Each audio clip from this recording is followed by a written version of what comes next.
Welcome to Freedom Church, y'all. My name's Adam. I'm calling in today from New York City, the land of Lenape, and it is the 20th of October. I'm grateful to be here amidst another hard week of war and violence and genocide and continued division and lies. I am extra grateful to be here in a safe and honest space, spiritual space with movement leaders. If you don't know, this is the Freedom Church of the Poor, and I'm going to share a bit about what we're all about.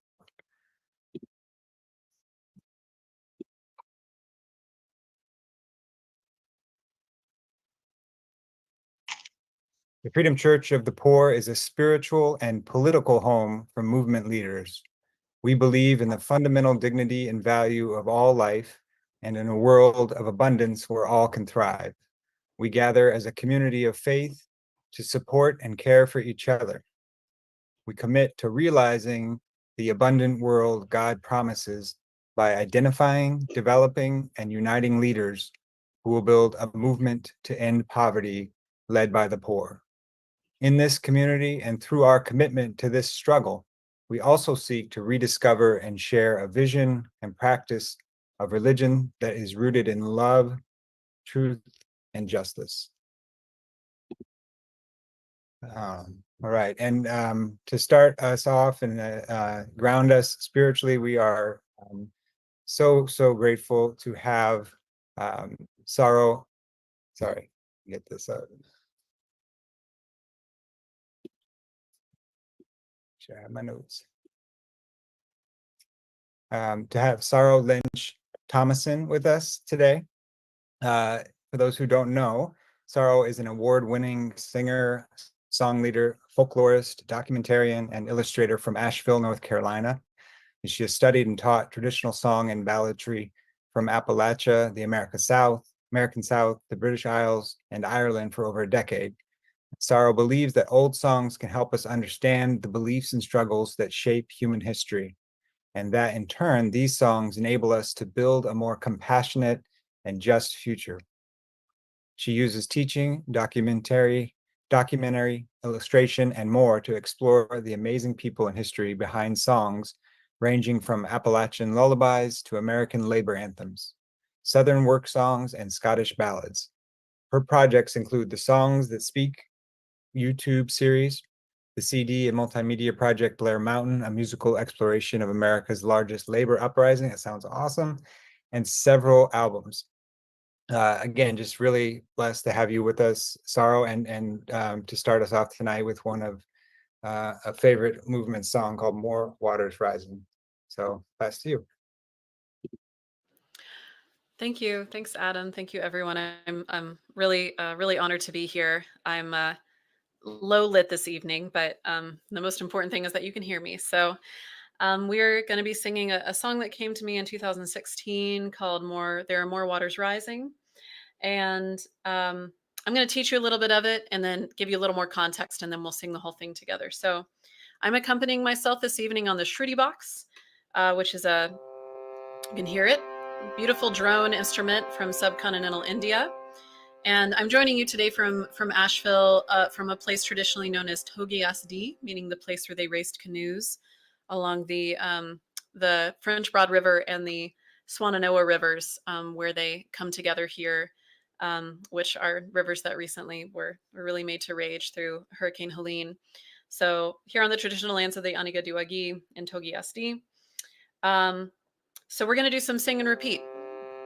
I'll sing it and you all are muted out there, but I, in spirit, will be able to hear you sing back to me. So we have, there are more waters rising, this I know, this I know. We'll try that.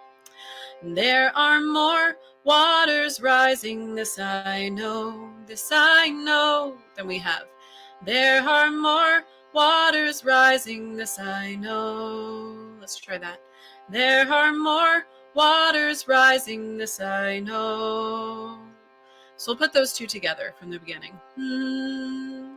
There are more waters rising, this I know, this I know. There are more waters rising, this I know. Then we have a high part that goes, there are more waters rising. Let's try that.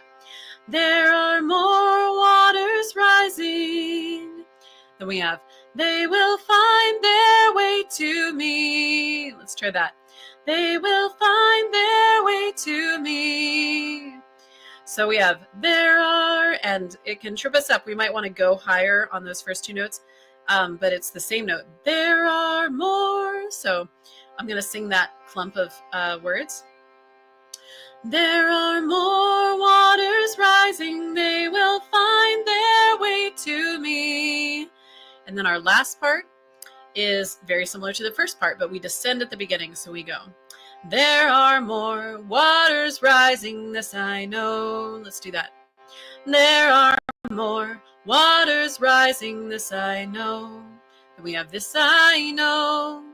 And we finish with, there are more waters rising, this I know. So I'm just going to sing through that first verse a few times together and we'll get it.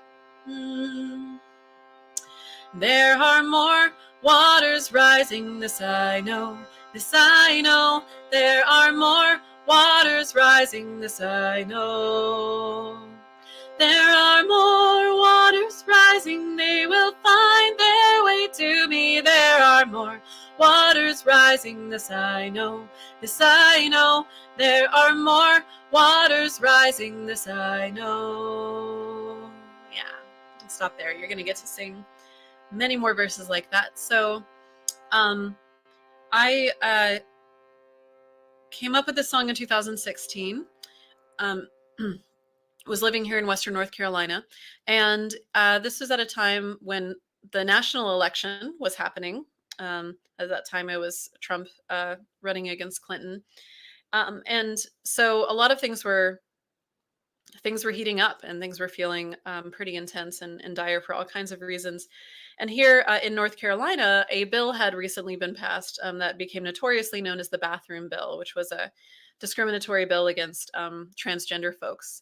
And our state has been, massively gerrymandered here. And there was just a lot of feelings that from me that things were going to get harder before they were going to get better. And we were going to need so much mutual aid and so much solidarity to get through these times. And so that was the spark for this song, which from my background in folk song, so much about the structure and the melody of the song comes really strongly from African American tradition. So I really want to name that. So we're going to get into it.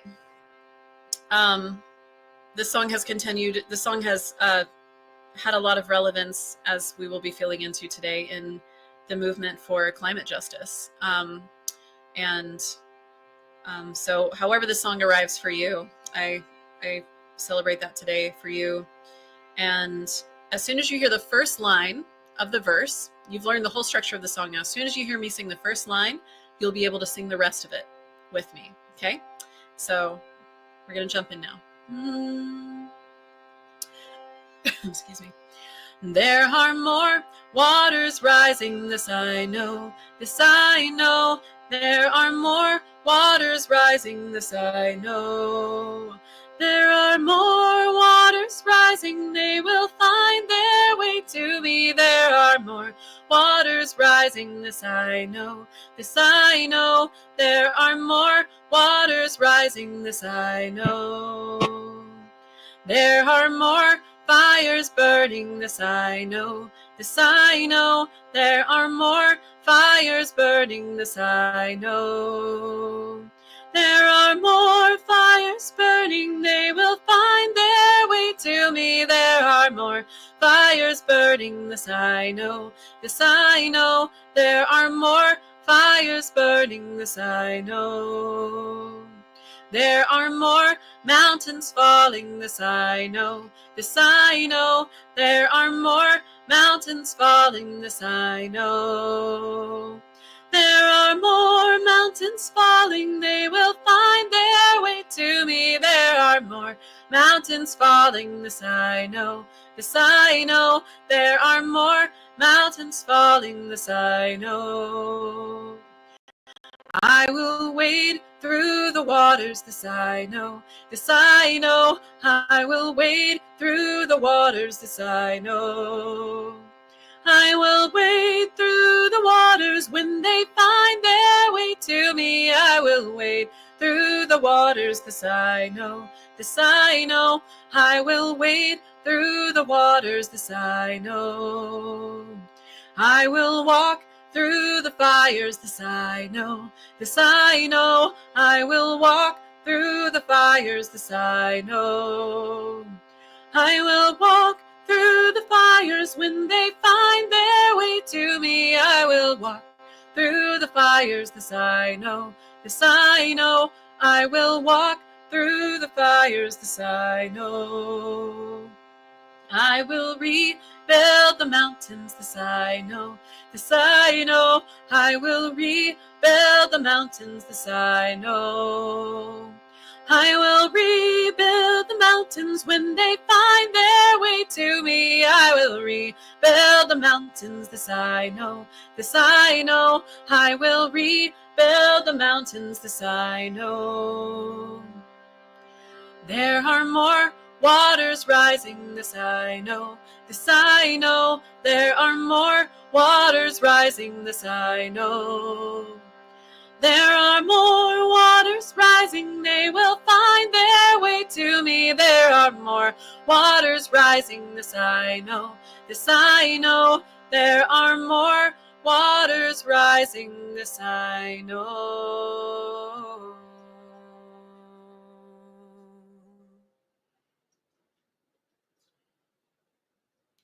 Thank you.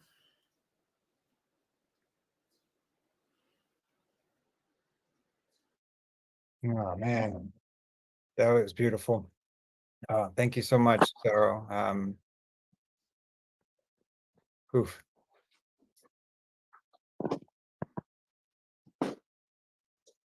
And thank you all for being here tonight. We have a really, really powerful, I mean, it's already amazing, just with that song, but we have so many like amazing folks that ended up coming tonight. And we're here this week to hear some, especially from some folks that are on the ground in Asheville about some of the devastation there, and also to reflect on what continues to keep us so divided and struggling to respond with truth and compassion to the many crises that faces our world.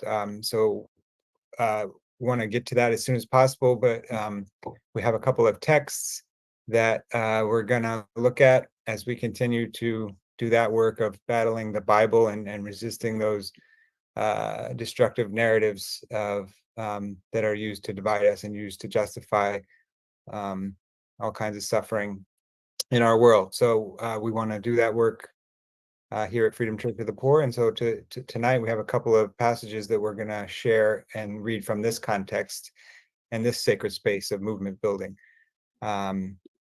And I will get us started with a passage from Job.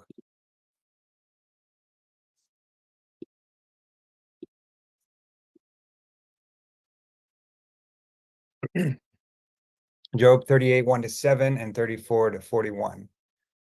Then the Lord answered Job out of the whirlwind. Who is this that darkens counsel by words without knowledge? Gird up your loins like a man.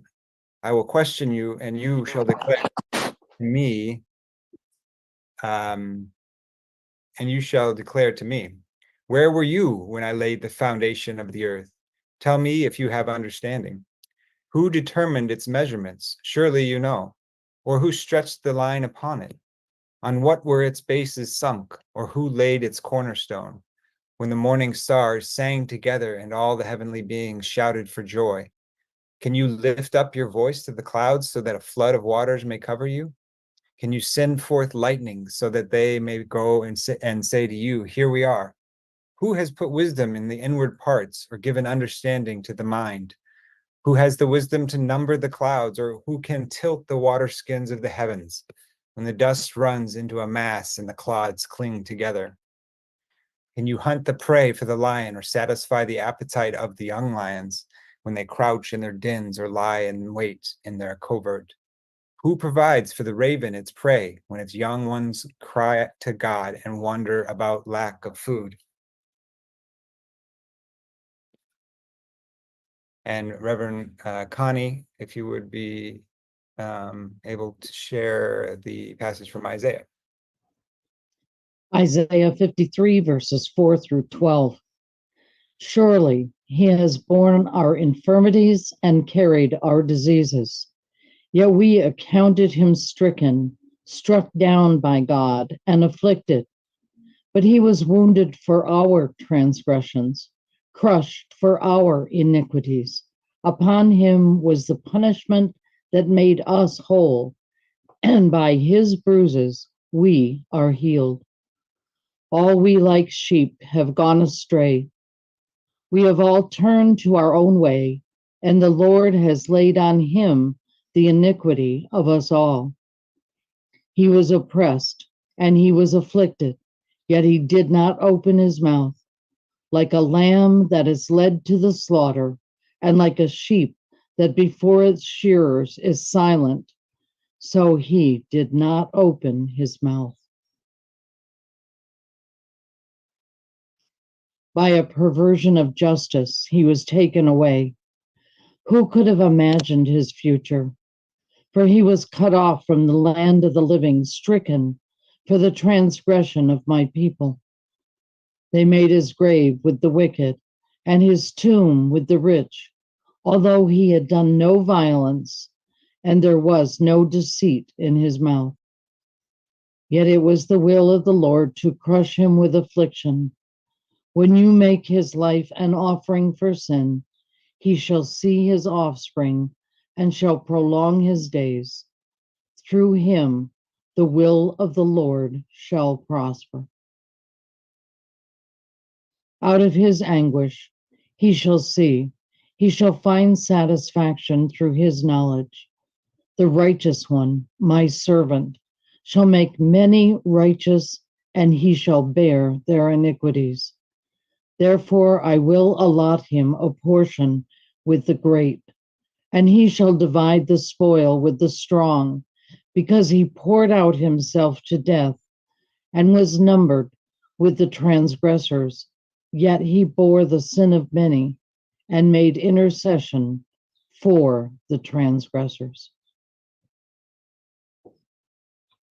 Thank you, Reverend Connie, for that reading. And I'd like to just move us to our reflections. We have so many powerful leaders, and to start us off, a dear friend of mine and longtime movement leader, Steve Pavey, who is the founder of Hope and Focus. We'll drop the link in. You can go and see some of the amazing work Steve does.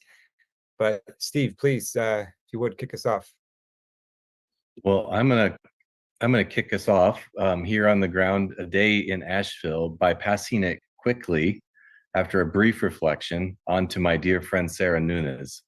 But she's the one that invited us to come to Asheville to listen to stories, to help with documentation of the mutual aid that's happening on the ground. She is the founder of a floral herb collective. I've known her for 10 years. And by way of introduction, another one of the scriptures we didn't read tonight that's a part of the lectionary, I think her very life embodies the interpretation of what this scripture means. It's when the disciples are asking about positions of power to become great, and Jesus tells them that to be great, you need to become a servant and care for others. And we're seeing here on the ground that those who think they're great and have positions of political power are not the ones meeting the needs of people here on the ground during this crisis time.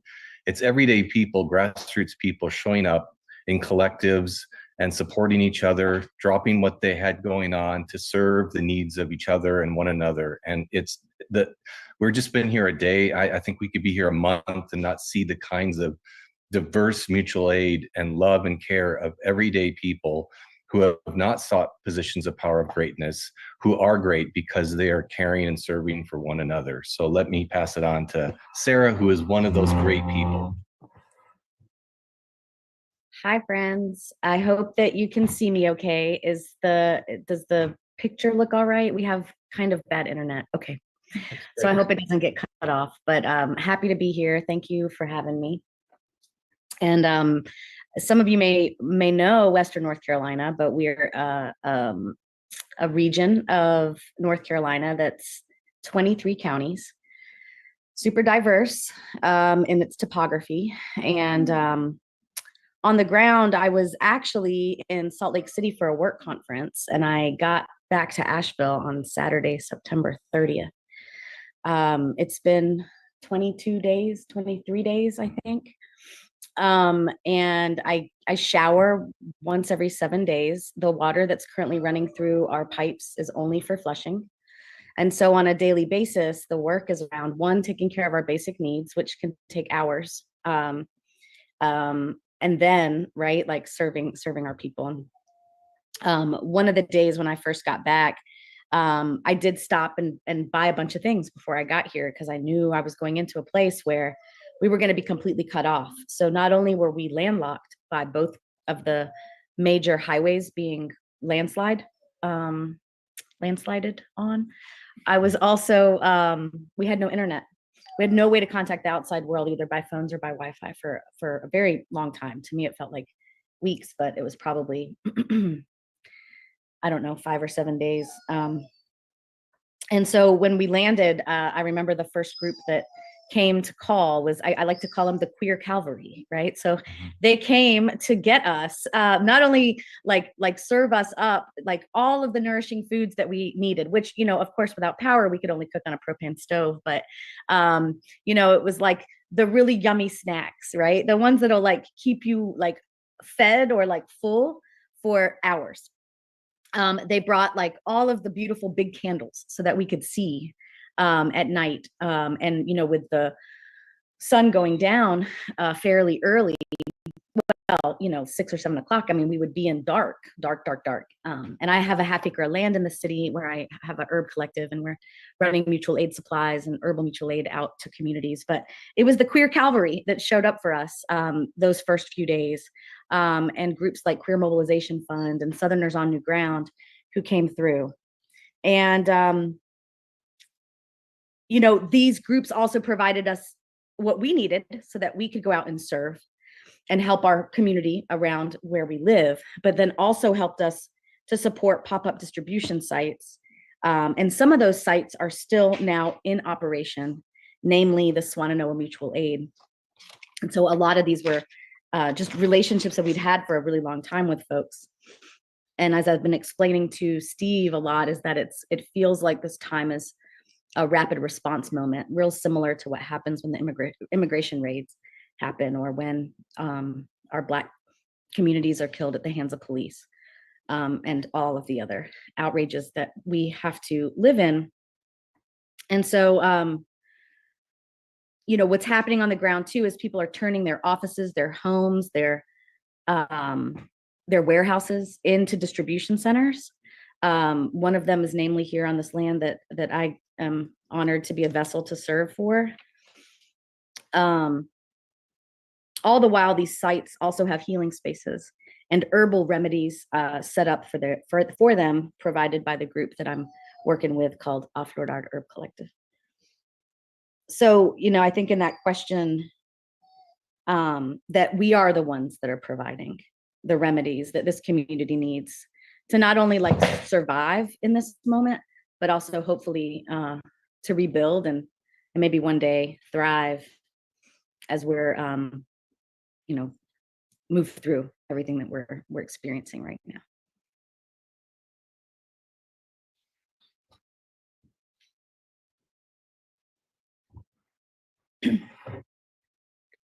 Thank you so much, Sarah. I don't know, Shelley, do you want to go right in, or?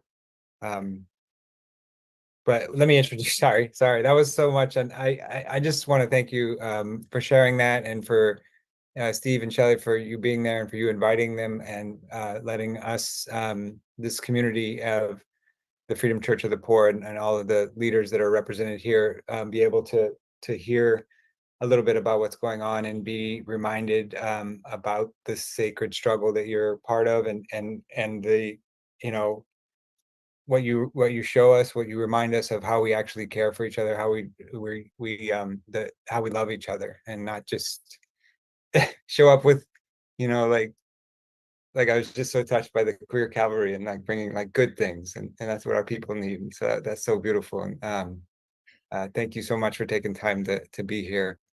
And I know you're there with Shally also, who I know well. And Shally is the policy director at the Cairo Center and for the Poor People's Campaign. And thank you for joining and for being there. And if you could share a bit about what you're seeing and how you're making connections, that would be so great. Thank you. Yes, as Steve said, we've barely been here a day and just have seen so much of the devastation that is really hard to grasp. You see these trees just uprooted from their very base up, and when they fall, you know, histories that are generations long fall, right? And those aren't easily replaced. And just all the lives, all the histories, all of the generations that have been here, you know, that don't have a place to be anymore, except where these communities are coming together, where these distribution centers are making sure that the people here, that the communities here have medication and clean potable water, and clothing and diapers and you know, food that is culturally relevant and appropriate.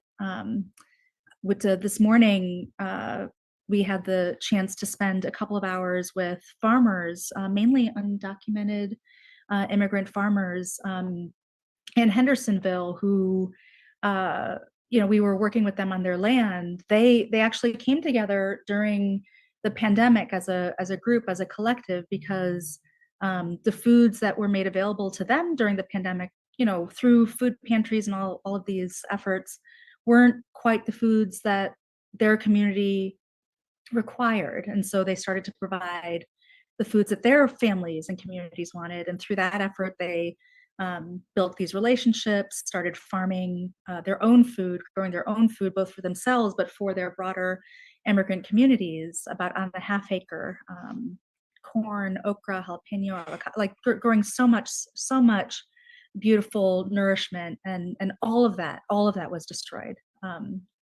Just years of effort and community and nourishment gone in a matter of hours. And so who is there for this community is themselves, right? They are the ones reclaiming what is to be reclaimed. They're the ones repairing the land, salvaging materials to rebuild it once again. And isn't that just kind of how it's always been? This isn't the story that we're told, but isn't this how it's always been? That those who are closest to the suffering, closest to the injustices of the society, are also those who rebuild it from the ground up. And isn't that also where God tells us that they are, to lay the foundation of what is new?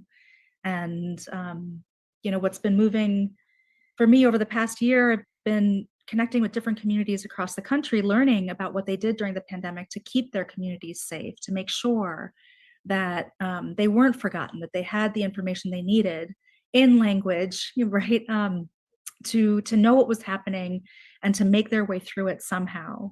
And you know, the meeting of these needs is not a marginal responsibility. It is the most important thing. And through that, through the relationships we build, through that work of everyday providing, that's when our political clarity is also emerging. That's when we can see that these needs that we are meeting, they are our demands of the society that we deserve. And they are how we will, this kind of coming together of the work we're doing together, in the gaps that are in the deep gaps that are created by an unjust society. We are the ones who are filling them, and that's where the new society will be born. So that's what I wanted to share, but I wanted to see, is Taryn on? Okay, so I wanted to also introduce and invite Taryn Hallweaver, who's the co-director of the National Organizing Department for Showing Up for Racial Justice, SURGE, and wanted to invite Taryn on to speak about their work right now and their commitments in this time, given, through these crises, amidst all that's going on, we can't forget that we're in a really consequential political moment, and the stakes are really high. And these things aren't disconnected; they're actually deeply connected. So please, Taryn, thank you for being here and for sharing your insights. Shelley. Hi, all. Can you hear me okay? Yep. Okay, terrific. Welcome. Hi, thank you so much for having me on this call. It's a real honor. My name is Taryn. I use she, her pronouns. And I work with Showing Up for Racial Justice. And if you're not familiar with our work, we organize tens of thousands of white folks into the fight for racial and economic justice. And this is a hugely consequential election. I don't have to tell any of you that.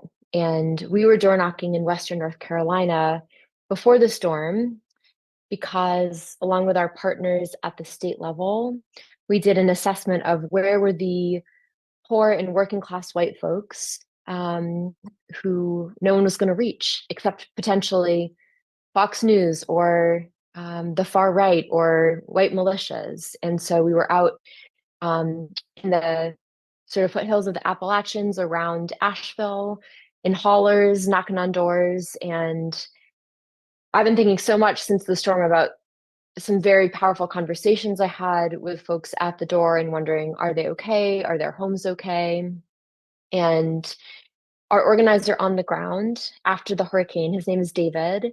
He's been doing community organizing for a long time in Asheville, really sprung into action on mutual aid and meeting the needs of this moment in many of the same ways that have been described in this call, and talks about it as a very challenging time, but also a very inspiring time and moving time.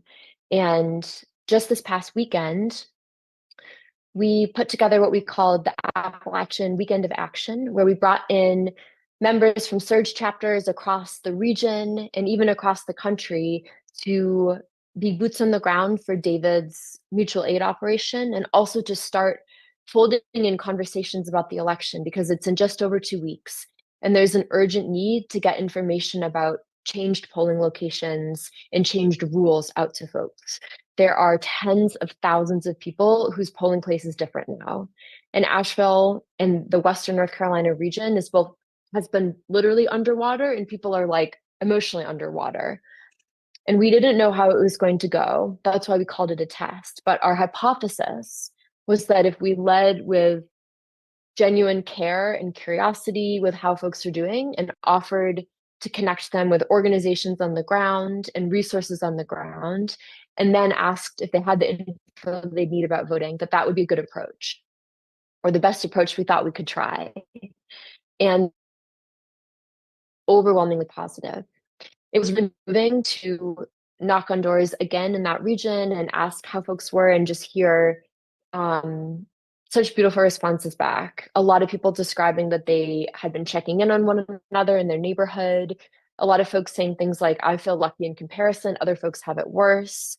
Being able to point to people on our flyer with websites and QR codes about where they could go for like crowdsourced information and official information.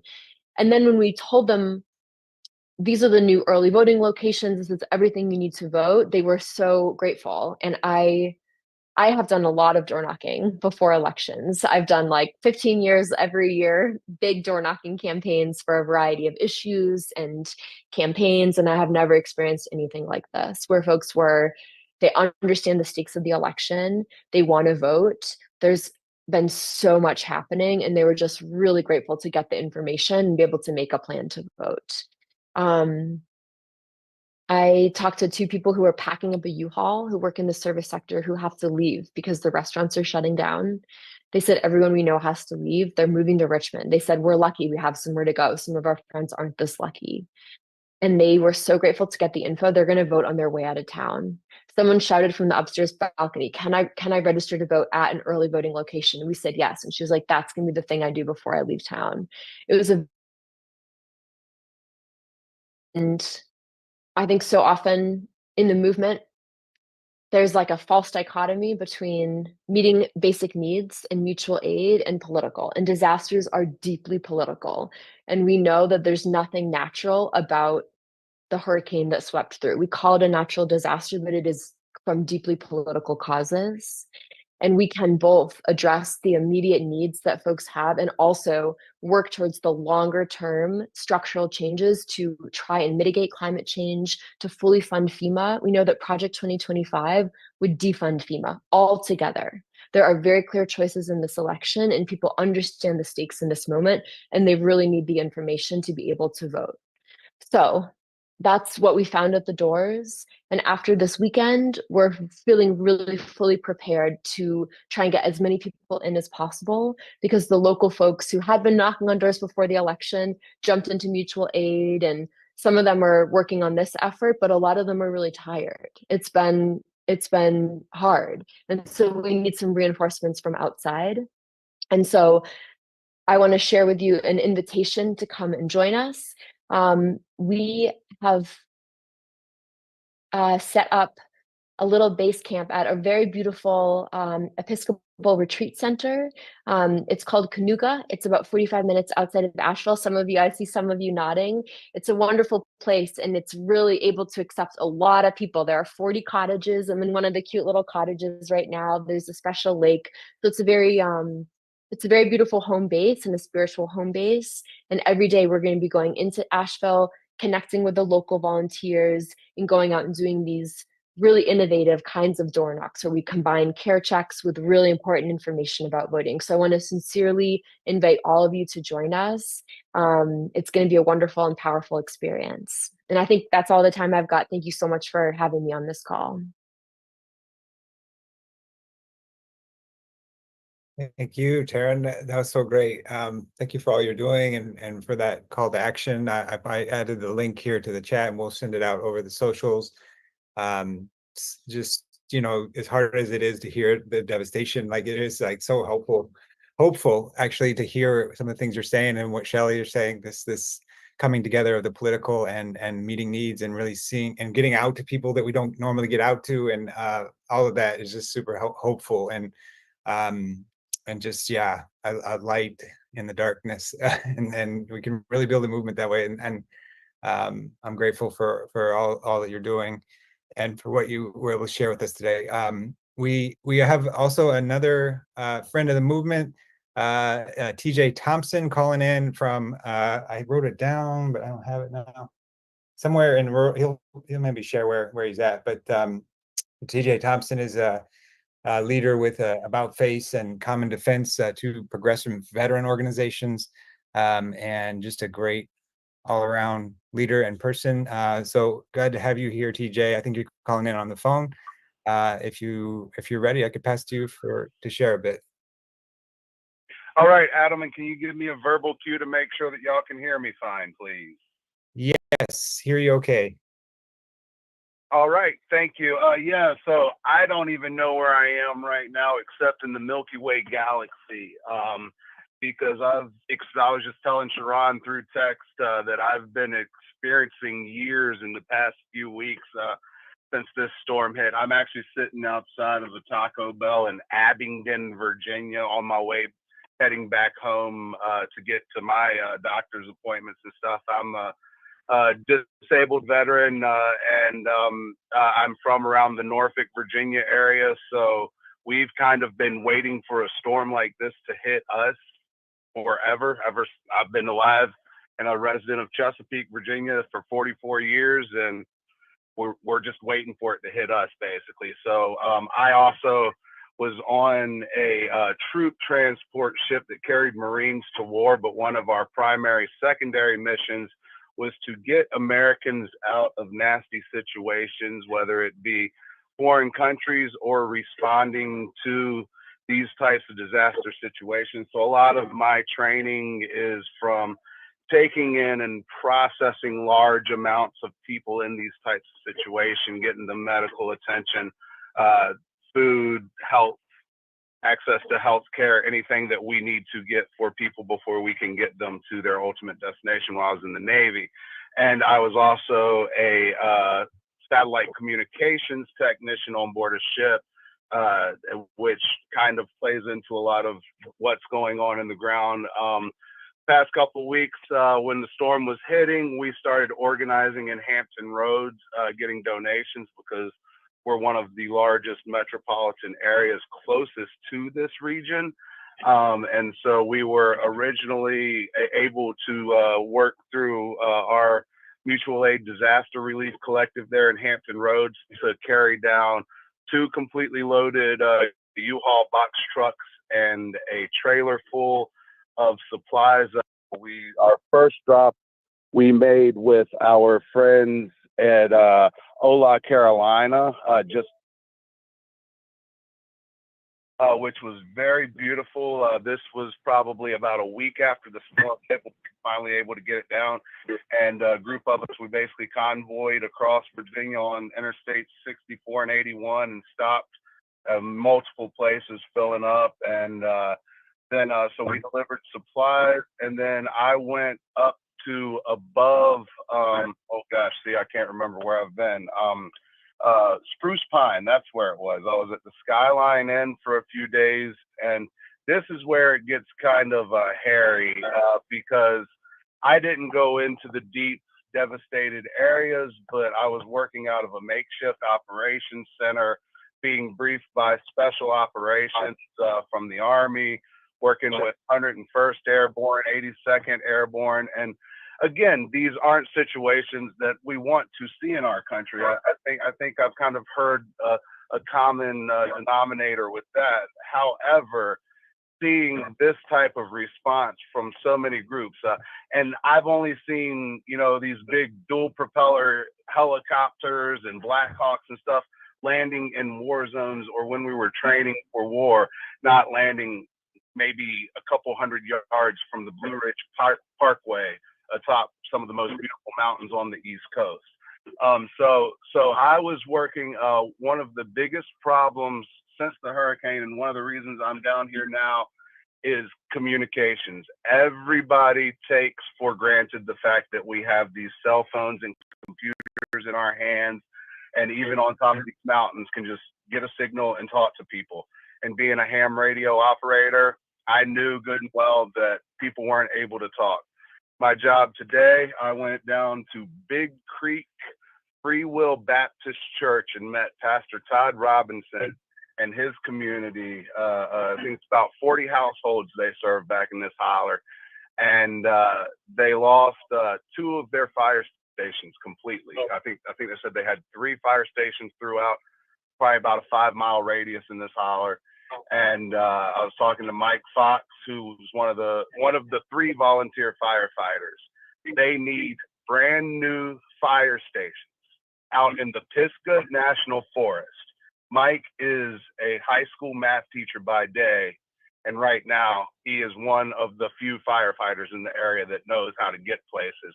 And just the stories that I'm hearing of their elderly communities not having access to power, not having to keep their medicines cold, to keep their CPAP machines going, to keep their oxygen machines going.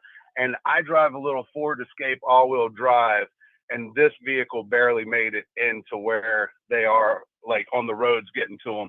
So these people have no less than 6 months to a year to even get back to think that they're people in a civilized world. They come to church every single day because it's the only place they might be able to get a signal from the Starlink. I was talking to one of the guys who's been working with their Starlink, trying to get that, but because it's the Smoky Mountains, when the fog settles in, they have no communication with the outside world whatsoever still. Power might be restored up there in 3 weeks minimum, but it's probably going to be longer to get to some of the deeper people. So what I'm doing is working with these communities, and it's beautiful seeing the love that Asheville and the towns down below are getting. However, these extremely, extremely rural Appalachian folk, the folk that places like Highlander Center and Poor People's Campaign in North Carolina are committed to working with, are the people that we need to make sure we are giving our all to, because I know good and well, both from my military experience and being a lifelong resident of Hampton Roads, what happens after this. We give this outpouring of love and support for a few weeks, and then it dwindles away. These people need us to be there for months, if not years to come. And that's my goal. Is right now I'm working, this is what I started today on this project, is I need a team to rebuild fire stations and put communications repeaters and antennas in the national forest. So come sign up. Y'all know how to get in touch with me. I am very humbled to be with y'all, and I do want to leave y'all with saying, if I would have known that Shally was down in Asheville, I would have gone the opposite way tonight. Thanks a lot. Have a great evening. Awesome. Thanks, TJ, for that vivid report of what's going on. And yeah, we'll try, if you have a link or something, maybe send it to Sharon and we'll get it out to everyone. And drive safe, and thank you for bringing all those skills and energy where you are. Great. So that's just been amazing to hear all of this, y'all, and I'm just kind of overwhelmed with it, but just super grateful to have it. And now we are also just grateful to have with us Reverend Liz Theo Harris, the director of the Cairo Center and the co-chair of the Poor People's Campaign. A very one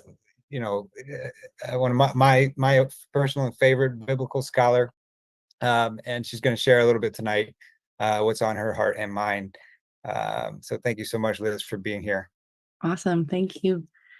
Yeah, it's really lovely to be in this Zoom room and social media space with everyone this evening, and really feeling inspired to hear about the powerful organizing and mutual aid and survival projects that are happening all over, especially there in Western North Carolina and places that are impacted by these extreme, weather events.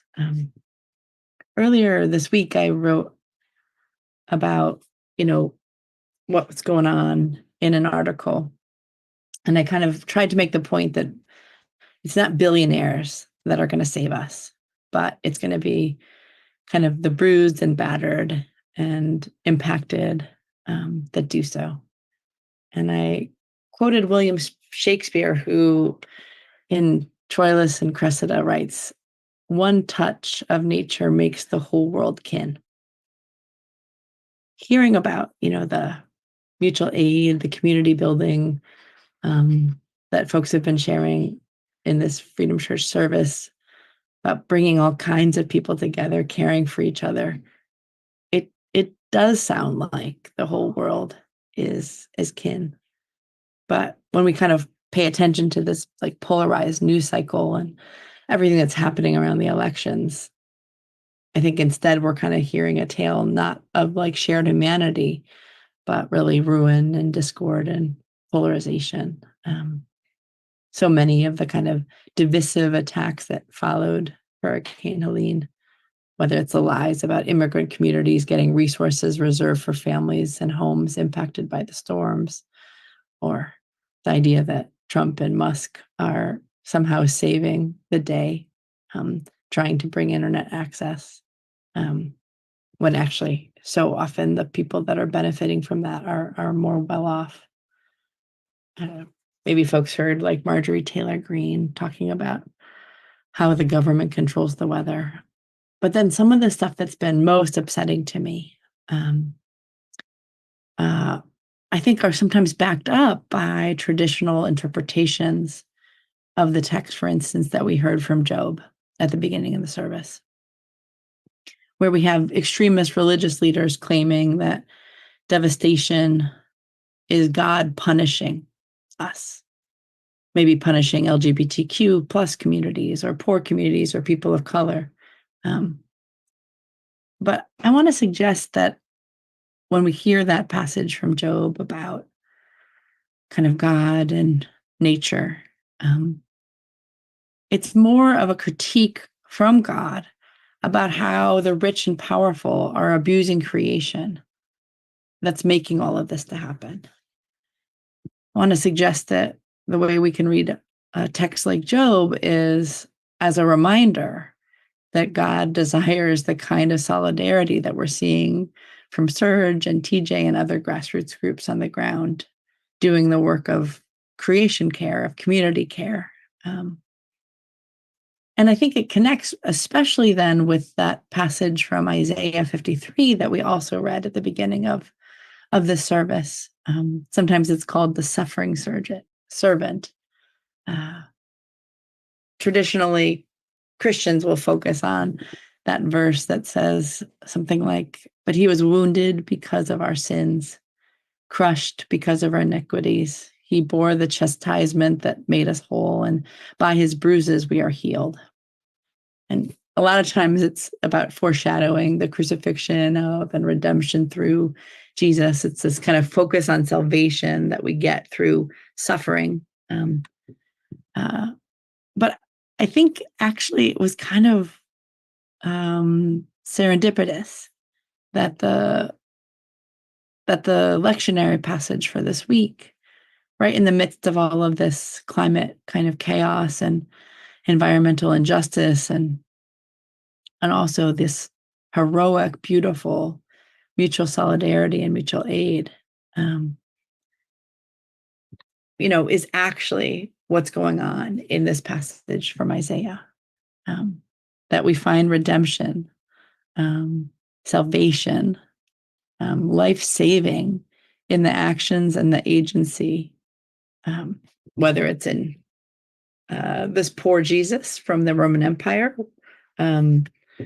or poor prophets throughout the Hebrew scriptures, but mostly in poor and dispossessed people, throughout history, but especially there in Western North Carolina.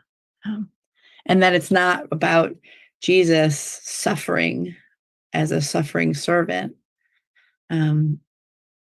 or anybody suffering and justifying the suffering of people, but actually, and not any place where we're kind of starting to imagine that it's people's fault for suffering or for what's happening around the world or what's happening in the climate, but that here you have stories of folks that are healing themselves and their communities, even though they're sick and suffering.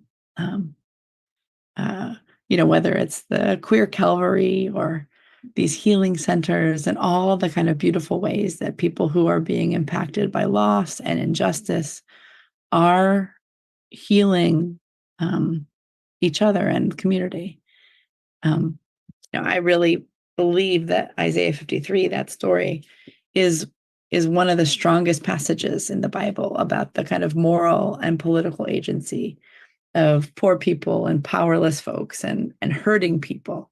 And it's also a strong condemnation of the necessity of that suffering, and instead a suggestion that we can actually do better than this. And so I just feel like as the weather is growing grimmer by the year, as crises are reigning all over around, these kind of examples of mutual aid, of mutual solidarity, are like the most concrete forms of hope. And this kind of scrappy, life-giving action that people are doing, needs not just to be acknowledged and appreciated, not just thoughts and prayers, but actually to be lifted up and scaled up and supported, and seen as the way these projects of survival, these projects of solidarity are the true hope that we have for the future. And I think we see that in communities. And I think it's also been true throughout the ages, as is documented in the scriptures that we read. So it's amazing to be with folks that are living that today. And I thank everybody for it.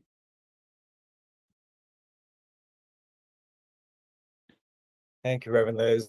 That was so helpful to hear, and yeah, appreciate that very much. And sorry, don't go anywhere. I know there was a lot of folks to share, but Sarah was going to share another song as we close out. But we want to have some space now for prayer. The prayers for the people, and to lead us in that is our dear prayer warrior, Cynthia Pease. Grateful to have you here tonight, Cynthia. Thank you, Adam. And if anybody has particular prayers they would like acknowledged, please put them in the chat. But first we will say a prayer. So let us pray. Eternal Spirit, Earth Maker, Pain Bearer, Life Giver. The rebuke to Job in today's reading is a rebuke to all who have not heeded the prophets who have warned us about climate care for more than 100 years. We thank you that in this time when we are seeing lived out the dangers of ignoring climate change, we thank you for the servant leaders who are out there helping, being your hands and feet on the ground in Western North Carolina. We thank you for Sarah's song, for Sarah's testimony, for Shaylee's testimony of filling in the gaps, for Taryn and TJ, because hope is what we need most of all. And I add to that, we need hope in ourselves, that when the moment arises, we will be able to be the servant leaders who step up and give aid to all people, no matter who they are. But we do know the poor suffer most in anything to do with the climate, with the air, with water, with storms, hurricanes. The poor always lose the most, even though they have the least. But mainly, Lord, we just thank you for the hope that has been brought to us tonight. And may it keep us marching on in our determination to make this a just world, where we make this a merciful world, and where we walk humbly with you. Amen.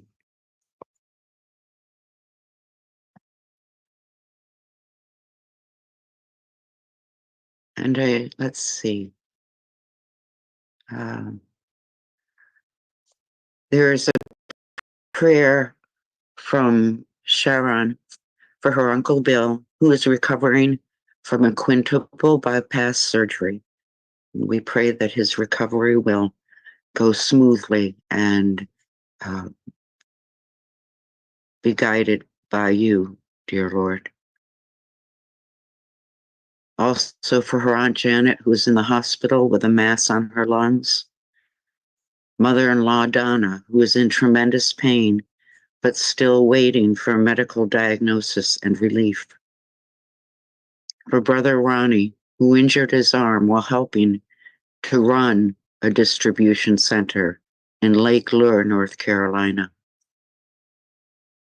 Prayer for the folks here in Western North Carolina whose water is poisoned with all kinds of contaminants, causing disease on top of the devastation. Praying for those who are grieving loved ones who died in the Helene storms, while at the same time struggling to meet their own daily needs. Their burden is heavy. We lift up prayers unspoken as well to you, Lord. We know that our times are in your hands, and we know that you are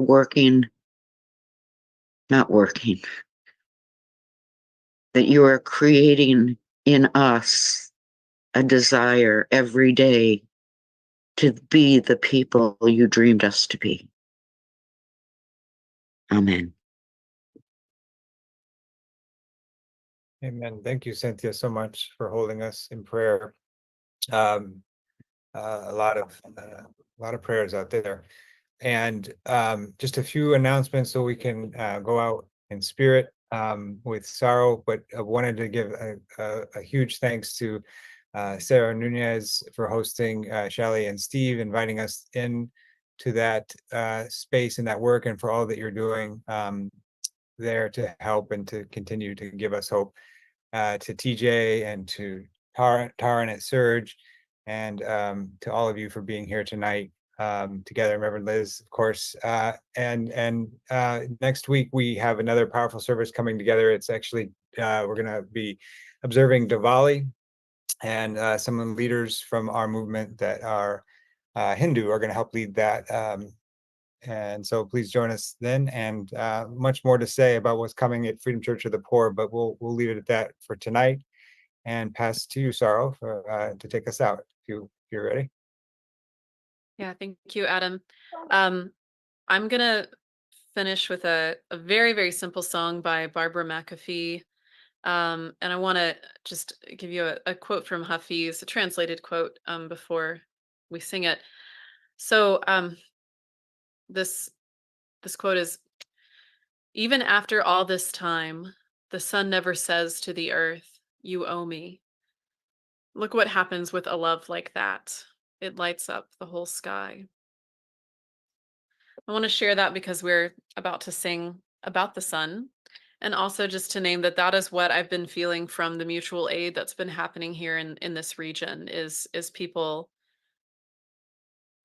showing up every day to help each other, and the deep well of giving and compassion and care that feels like the sun, that feels yeah, so immersive. It's incredible. Um, and also that here every day with this emergency, every day feels different. Every day has to be met on its own terms, and that we just have to be patient with each day as we move through this. So that's what this song is about to me in this moment. Our words are: sun comes over the mountain, waves rush up to the shore. Morning in all her glory gives the gift of one day more. So I'm just going to sing it a few times, and as you catch on to it, please just sing it with me. Sun comes over the mountain, waves rush up to the shore. Morning in all her glory gives the gift of one day more. Sun comes over the mountain, waves rush up to the shore.